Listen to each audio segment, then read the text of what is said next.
Hello everyone, this is Orlando from A Collector's Dream. And today I'm just gonna read the Hall of Fame plaque of Minnie Minoso, and I'm gonna show his cards. So, first of all, his name is Saturnino Orestes Armas Arieta Minoso. Nicknamed Minnie in the Cuban comic. He played for New York, the Negro Leagues, which is the New York Cubans, from 1946 to 1948. Before that, he played in Cuba for the Marianao team. And this is the 1945-46 Caramelo Deportivo. These cards were made in Cuba and they were made to be stuck on albums. So this is essentially is a minor league card. Next year, he played for the New York Cubans, but he also played in Cuba also, again for the Marianao team. This is the second year, the 46-47 Caramelo Deportivo. In 1947, the New York Cubans won the championship, the Negro League championships, and Minnie Minoso is one of the stars. You see the back of this card here. So through 1948, he played with the Cubans, New York Cubans, and with the Marianao team in Cuba. 1947, he was signed. 1949, he was signed by Cleveland. Played with Cleveland, the American League, 1949 through 1951. Then he played with Chicago, with the White Sox, from 1951 through 1957 and 1960 to 61. And then again in 1964, and 1976, and 1980. And he played with Cleveland also, again, the Indians, in 58 and 59. He also played with St. Louis in 1962, and then for Washington in 1963. So this is his first years. Then his first Topps card was the 1952 Bowman, and that considers his rookie year in the major leagues, along with the 52 Topps, and that's the back of the 52 Bowman. So I'll share the 52 Topps, and then I'll read the rest of the things that's on his plaque, Hall of Fame plaque. Electrifying left fielder from Cuba, blazed the path for generations of Latino ballplayers to follow as the first dark-skinned Latin American to play in the American League or National League. So he was the first dark-skinned Latin American player to play in the majors. So he's essentially considered the Jackie Robinson of the Latino players. After him, of course, many other greats, like Roberto Clemente and other players came in. This is my favorite Minoso card, and this is the 1953 Bowman color. And this one is beautifully autographed on his bat. I just love the pose that he has on that. And this was in 1953. And continuing on with his plaque, it said that he lifted the Negro National League's New York Cubans to the 1947 championship before setting the American League ablaze with his base running and clutch hitting for the Go-Go White Sox of the 1950s. So he was with the Go-Go White Sox. He's known for his speed, hitting, good outfielder. Wasn't a lot of a power hitter, but he did everything else that was required. And this is just a beautiful autograph on his bat, on the bat 1953 Bowman color. Also in 1953, we have the 53 Topps. And that's just a classic set with a classic portrait of Minoso. So going on, reading on, so he was hitting for the Go-Go White Sox of the 50s. He led the American League in stolen bases 3 times and triples 3 times from 1951 to 1961, while earning 9 All-Star Game selections and 3 Gold Glove awards. So that's his 53 Topps. You see just a beautiful set there. And then I'll show a few more of his cards here. Here's a classic, the posed bunting stance. And there it is, a fake bunt. But another another great card. He returned to the White Sox to extend his big league career into 5 different decades. So not only was he a great player, it came at a tough time, because when he came on, even though Jackie Robinson, Larry Doby had broken the color barrier, he came right after that. But the issues with Minoso were a little bit different, because it was a totally different culture when he came here from Cuba. In Cuba, the blacks and the whites all played together, stayed at the same hotels, really were treated equally. So he had basically a culture shock.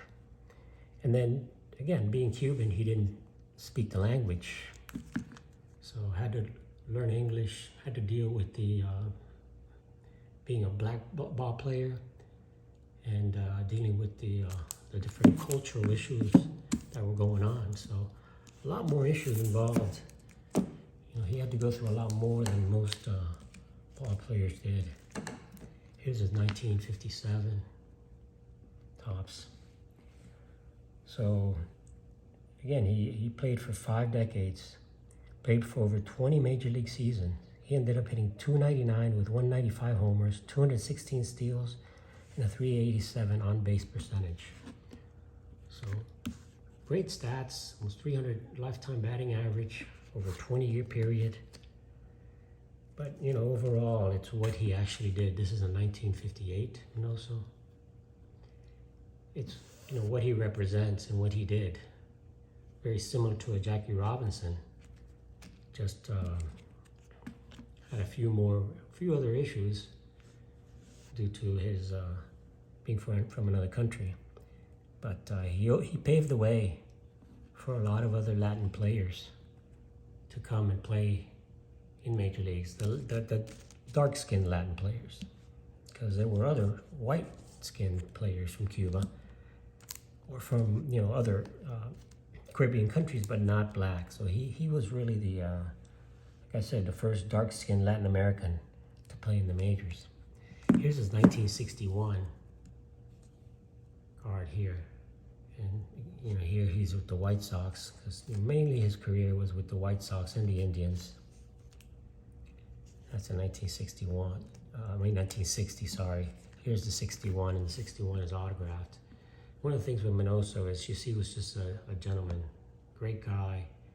He signed autographs for everybody, and if you ever had a chance to meet him, you'll know how gracious he was.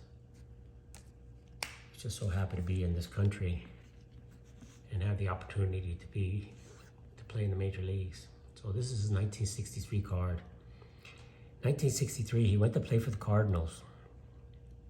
And I think it was 62 or 63, where he dove for a ball in the outfield and hit his head on the wall, and he fractured his skull. So when he fractured his skull, he didn't play the rest of the season. He only played 39 games. And he did come back to play. Here I have some of those archives cards here. I'll share that, 1964. So he came back and he played a little bit more, but he essentially kind of retired after that. So this would be kind of his last playing days, but he really didn't. I'll share a couple of his, again, autographed, and that's from the archives and kind of his 52 copy of the 52. So Minnie came. There it is. That's the 52 there. So Minnie became more of a coach.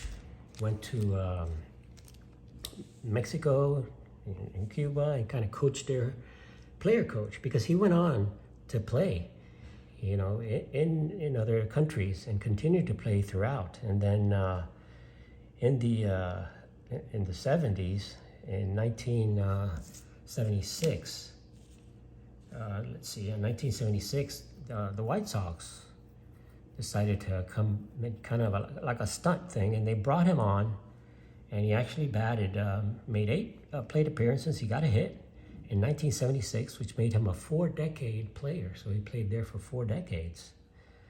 And then they brought him back again in 1980, where he also went up to bat and made him a 5-decade player. So he's the only player to play major leagues into 5 different decades. But it doesn't end there, because Minnie went on to play in the minor leagues. He played in the northern leagues, and he literally played for 7 different decades of professional baseball. So he played all the way through and made actually an appearance in minor leagues. And I think it was 2000, 2003. He was over 50 years old. I don't really know exactly how old he was at the time, but he was the first player to play in the major leagues for 5 decades and in professional baseball for 7 decades. So incredible feats for someone that, you know, came from Cuba and basically was just a, you know, as a kid was cutting down sugarcane. So a farmer's kid basically, and came on to be a star in Cuba. And then here his True Value card, which is a card that was commemorating when he played throughout, all the way from 1949 through 1980. And again, he went on even to coach and play after that. So Minnie Minoso, a Cuban legend, and really a true legend of baseball history, making history as the first dark-skinned Latin American to play in the majors. First one to, you know, won championships with the in the Negro leagues, the Cuban leagues, and you know, played into literally 7 decades of professional ball. That's what you call someone that's a lifer in baseball. So just wanted to share that and some of his cards with you guys. So thanks for watching. Have an awesome, awesome day. This is Orlando for My Collector's Dream, and I'll catch you on the next one.